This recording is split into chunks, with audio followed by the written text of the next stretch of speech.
Bonjour et bienvenue à tous. Dans cette vidéo, nous allons voir comment ne plus laisser les autres nous blesser psychologiquement.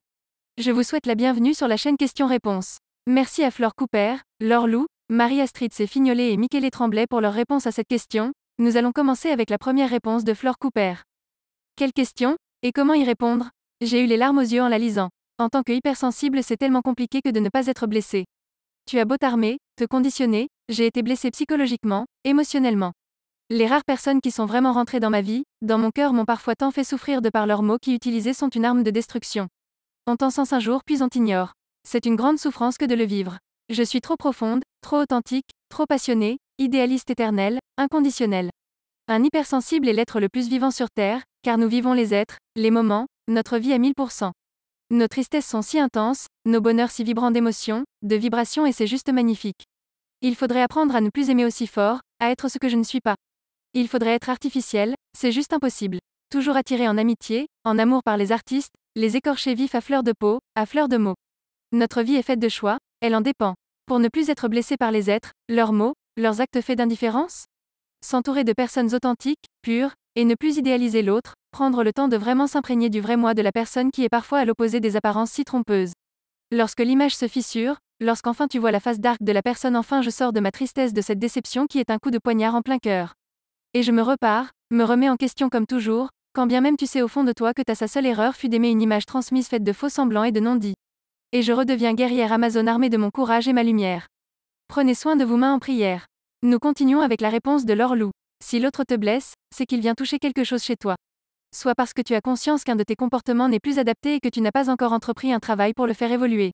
Soit parce que tu manques d'estime de soi, tu doutes, tu te demandes si l'autre n'aurait pas raison dans le fond, parce que tu n'es pas au clair avec ta propre identité, tes valeurs, tes besoins, tes limites, etc. Dans le premier cas, la blessure vient d'une nécessité de pousser davantage ta remise en question. Elle est égotypée et te signale que si tu veux avancer dans la vie, tu dois évoluer. Dans le second cas, ça témoigne d'une fragilité narcissique. Tu as besoin de prendre conscience de la force qui sommeille en toi et de toutes les ressources que tu as. Émoticône souriant, une fois que tu t'estimeras davantage, certaines paroles ou certains actes glisseront sur toi comme de l'eau. Pour rappel, c'est normal d'être blessé parfois.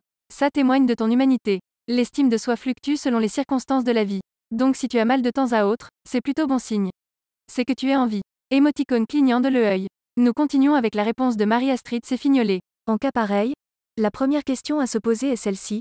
Dans quel but l'autre vous blesse? Il existe plusieurs raisons qui pourraient inciter cette attaque. La première est la jalousie. Quand c'en est le cas, loin d'être blessé, on se sentirait de préférence flatté, et envié, car comme dit le dicton, on jette des pierres aux arbres qui portent des fruits. La seconde représenterait une contre-attaque, ou plutôt une façon pour l'attaquant de rétorquer, ou de récidiver à une autre attaque, si vous, originellement, avez blessé cette personne. Dans ce dernier cas, c'est un peu comme si vous vous blessiez vous-même, donc cette situation aurait pu être évitée. En général, la meilleure façon de dresser des paratonnerres contre les méchancetés verbales des autres est de ne pas se laisser faire, d'endurcir ses émotions, et de ne pas y accorder trop d'importance.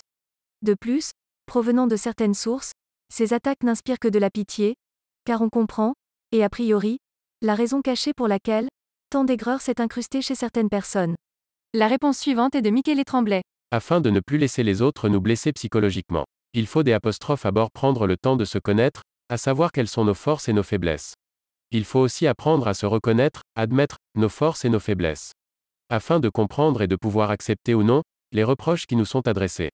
Il faut éviter de se définir uniquement dans le regard des autres afin de ne pas influencer notre estime de soi et notre amour propre. S'il y a offense, il faut savoir bien analyser la situation, à savoir s'il y a pas place à l'amélioration et un brin de vérité nécessitant un changement dans notre comportement. Et si le chapeau ne nous fait pas, retournons à L', sa propre déficience. Dans notre tête, J' entend. Dans les deux cas, nous sommes gagnants. Le plus douloureux dans tout ça c'est apostrophe et la blessure de l'orgueil des apostrophes avoir été rabroué, mais il faut essayer de mettre les pendules à L' et lâcher prise sur L' offense. C'est humainement impossible de passer à côté des critiques. On N' aime pas tout le monde et tout le monde ne nous aime pas nécessairement. À partir de là, chacun a droit à son opinion. Et il est impossible de contrôler les états psychologiques des autres. Alors inutile d'en faire votre cheval de bataille. Il faut essayer de limiter le plus possible les interactions avec ces personnes toxiques qui nous tirent vers le bas. Retrouvons notre liberté, et N', écoutons que les personnes qui n'ont que des choses intéressantes et positives à dire.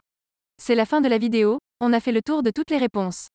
Pensez à vous abonner si la vidéo vous a plu. Les likes aident aussi beaucoup pour le référencement, vous savez ce qu'il vous reste à faire. Voilà, c'est la fin de la vidéo, laissez un commentaire pour nous dire si ces réponses vous ont plu. À bientôt.